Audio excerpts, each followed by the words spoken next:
Seveda pa bo treba teh 11 milijard evrov iz Evropske unije namensko porabiti. Najmanj 37% za zeleno preobrazbo in 20% digitalno prilagoditev. Nadaljujemo z Remeno. Čakaj, zakaj pa to? Profesor dr. Mojmir Mrak bo gotovo vedel. Konec koncev ima črn pas iz EU financ. Profesor! Jože! Debatira. Kaj te muči? Več stvari me zanima. Ni mi jasno, zakaj treba več kot tretjino vseh sredstev namenjenih za okrevanje porabiti za projekte, povezane z ukrepi proti podnebnim spremembam, pa najmanj petino sredstev v digitalno preobrazbo. Ne razumem zakaj. So za Slovenijo te prioritete sploh tako pomembne? Poglej, Jože, svet v bistvu je v zadnjih desetletjih šel v neko smer, ki je na dolgi rok za naš planet kot celoto nevzdržna. Mi preprosto te resurse planeta koristimo prehitro in to se jasno odraža s temi okoljskimi spremembami, ki jih vsak dan videvamo. Mi se bomo kot prebivalstvo, kot človeštvo morali na te nove stvari prilagoditi. Lahko se bomo prilagodili organizirano in tole, kar ti govoriš, kar tudi hoče Evropska unija stimulirati države, da grejo v to smer, je ta organiziran pristop. Drugače se bomo pa to v bistvu morali tega prilagoditi skozi krize, skozi požare, ki jih lahko gledamo po raznih državah, po pomanjkanje vode. To bo jasno vse prilagajanje, ampak bo zelo neprijetno. Tako da to, jaz mislim, da ta usmeritev, da se gre organizirano v to smer, je ta prava, in to ne samo za Evropsko unijo, to je ta prava smer za svetsko celoto in jasno tudi za nas v Sloveniji.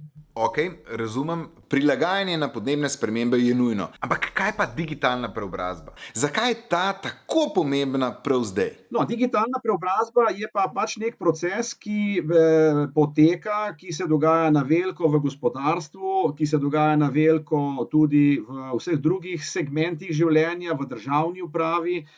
Digitalizacija spreminja procese, dela te procese drugačne, hitrejše, bolj kvalitetne. In stvar je kle za Slovenijo kot majhno državo zelo preprosto. Če ne bomo tem trendom sledili, nas bojo te trendi, ki tečejo v svetu, izločili. Pri čemer je pa Slovenija kot majhna država, majhna ekonomija, kjer praktično živimo od izvoza blaga in storitev. 80% vsega, kar proizvedemo v Sloveniji, v eni ali drugi obliki izvozimo in nekdo te stvari kupuje. In če te stvari, pač ti kupci ne bodo več pripravljeni kupovati od nas, ne bodo jih pa pripravljeni kupovati zato, ker ne bomo prilagojeni tem procesom, in eno od teh procesov je digitalizacija, potem bomo v relativno kratkem času slabše živeli, kot bi sicer, če bi se teh procesov resno lotili. Ampak kaj ima to opraviti z okrevanjem po pandemiji? Kaj ima digitalizacija s covidom?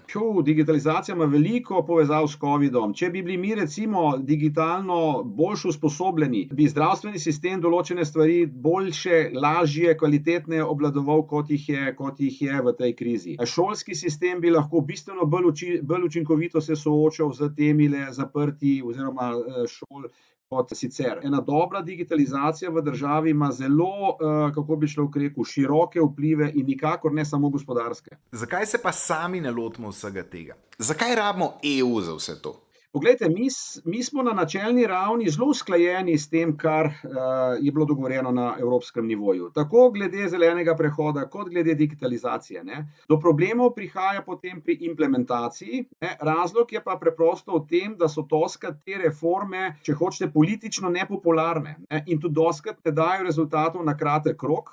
Politika pa zaradi svojih logičnih, kratkoročnih ciklov gleda, kaj se da narediti predvsem na kratek rok. Gre preprosto za reforme, ki niso popularne in ne prinašajo točk na kratek rok. Čeprav razumem, je tako ali tako za ves planet nujno, da postanemo podnebno odgovorni in tudi digitalna preobrazba je nujna, če hočemo nadaljevati s podobnim življenjem. Tako je. In tipom gospodarstva, kot ga imamo. In družbe, gospodarstvo in družbe. EU pa rabimo, da nas pri vsem tem spodbudi. Tako. EU nas pa pri tem v bistvu nam pomaga, da nam te procese spodbuja, ker politika, pa ne samo v Sloveniji, gleda stvari zelo kratkoročno. Hvala, profesor dr. Mrak, mi je že lažje. Ni problem. Okay. Se vidiva.